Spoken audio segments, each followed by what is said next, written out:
लाख करो पूजा चाहें, तीर्थ करो हजार, जीवों पर यदि दया नहीं तो सब कुछ है बेकार। प्यारे सज्जनों, इसका अर्थ है दया धर्म का मूल है। जैसे मूल के बिना वृक्ष नहीं टिक सकता, वो फल फूल नहीं सकता, उसका अस्तित्व समाप्त हो जाता है, वैसे ही दया के अभाव में धर्म भी नहीं हो सकता, वो बढ़ नहीं सकता। दयाहीन व्यक्ति धार्मिक तो क्या इंसान कहलाने के लायक भी नहीं होता, वो जानवर से भी अधिक क्रूर हो जाता है। प्यारे सज्जनों, भूखा जंगली जानवर एक प्राणी का शिकार करके तृप्त हो जाता है, लेकिन दयाहीन खूंखार व्यक्ति प्रतिदिन सैकड़ों आदमियों को मार करके भी तृप्त नहीं होता। दया के कारण हम शांति से जी भी नहीं सकते। जिस दिन प्राणी के हृदय से दया निकल जाएगी तो सारा संसार ही नरक बन जाएगा। माता पिता यदि क्रूर बन जाएं तो छोटे बच्चों का क्या होगा। दयाहीन व्यक्ति ज्योतिहीन दीपक की तरह होता है। जैसे दीपक मिट्टी का पात्र है, उसी तरह दयाहीन मनुष्य भी सिर्फ मिट्टी का पुतला है। प्यारे सज्जनों, किसी व्यक्ति के धार्मिक होने के लिए उसके अंदर दया होना सबसे पहली शर्त है। जिसके अंदर दया नहीं, वो ईश्वर की भक्ति नहीं कर सकता, वो ईश्वर का प्रिय नहीं बन सकता। आज के इस भागती दौड़ती जिंदगी में हर एक इंसान अपना काम बनाने के लिए दूसरों को नीचे गिराने और नीचे दिखाने में लगा हुआ।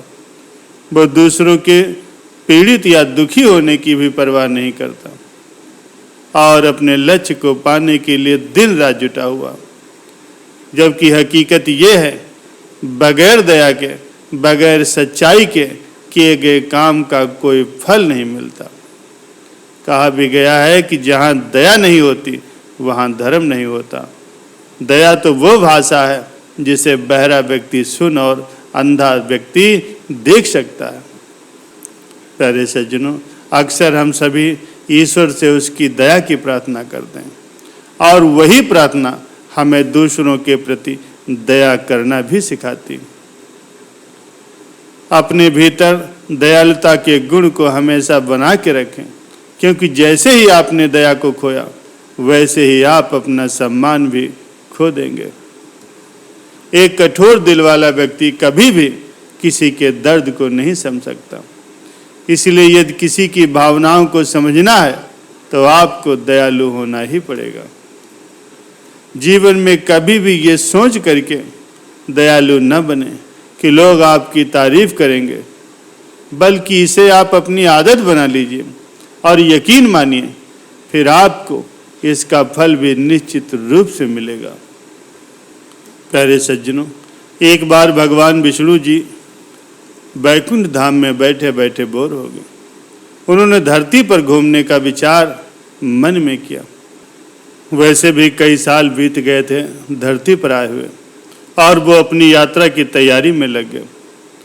अपने स्वामी को तैयार होता देखकर लक्ष्मी माँ ने उनसे पूछा, प्रभु आज सुबह सुबह कहाँ जाने की तैयारी हो रही। विष्णु भगवान ने कहा, हे लक्ष्मी, मैं धरती लोक पर घूमने को जा रहा हूँ।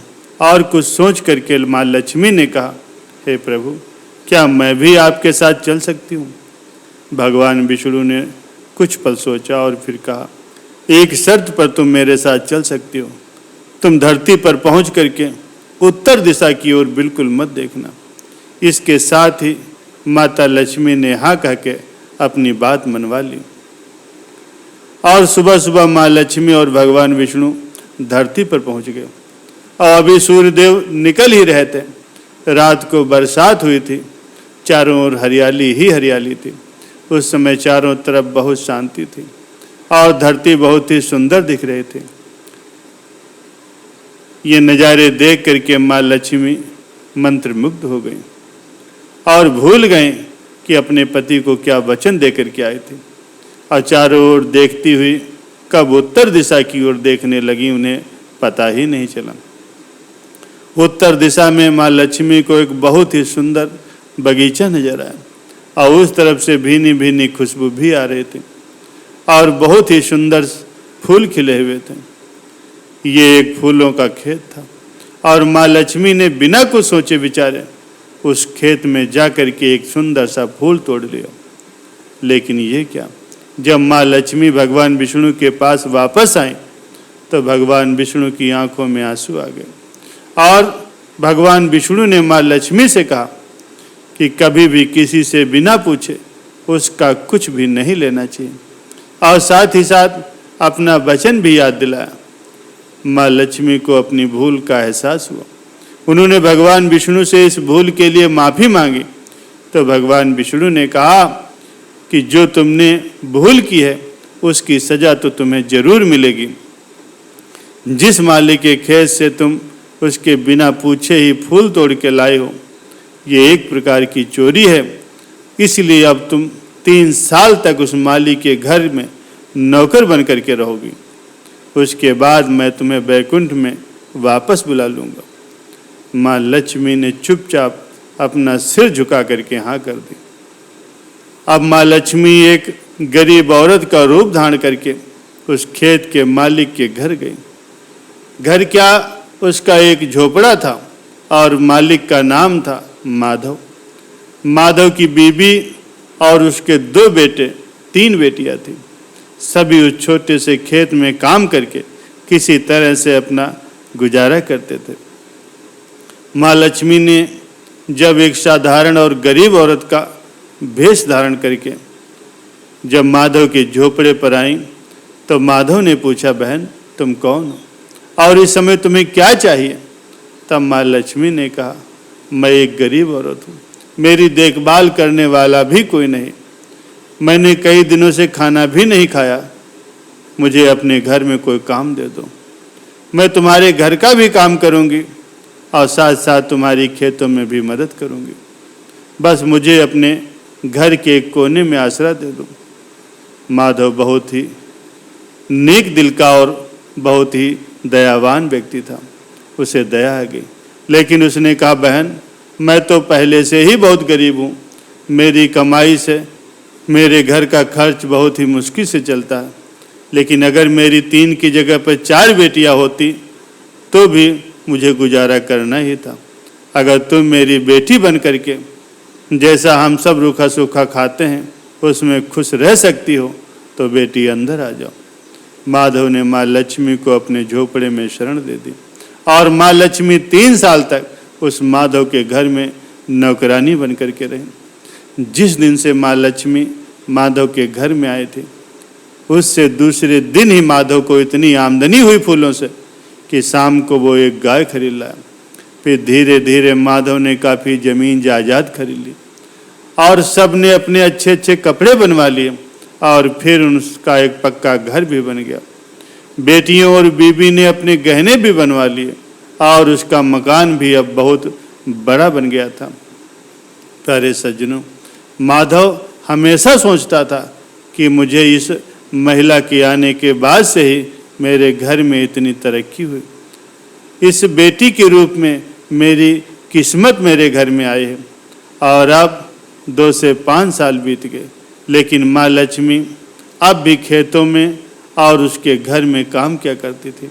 एक दिन माधव जब अपने खेतों में काम ख़त्म करके घर वापस आया तो उसने अपने घर के सामने एक देवी स्वरूप गहनों से लदी हुई एक औरत को देखा।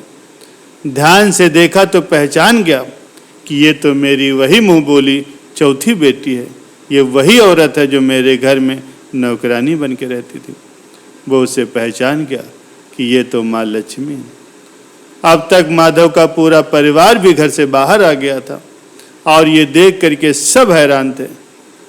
माधव बोला, हे माँ हमें माफ़ कर दो, हमने अनजाने में ही आपसे अपने घर और खेतों में काम करवाया। हे माँ ये मुझसे कैसा अपराध हो गया है, माँ हम सबको माफ़ कर दो। अब माँ लक्ष्मी मुस्कुराए और बोली, माधव तुम बहुत ही अच्छे, दयालु और नेक व्यक्ति हो। तुमने मुझे अपने बेटी की तरह से अपने घर में रखा, अपने परिवार के सदस्यों की तरह। इसके बदले मैं तुम्हें वरदान देती हूँ कि तुम्हारे पास कभी भी खुशियों की और धन की कोई कमी नहीं रहेगी। तुम्हें वो सारे सुख मिलेंगे जिसके तुम हकदार हो। और फिर माँ लक्ष्मी अपने स्वामी के द्वारा भेजे गए रथ पर बैठ करके वैकुंठ को वापस चली गई।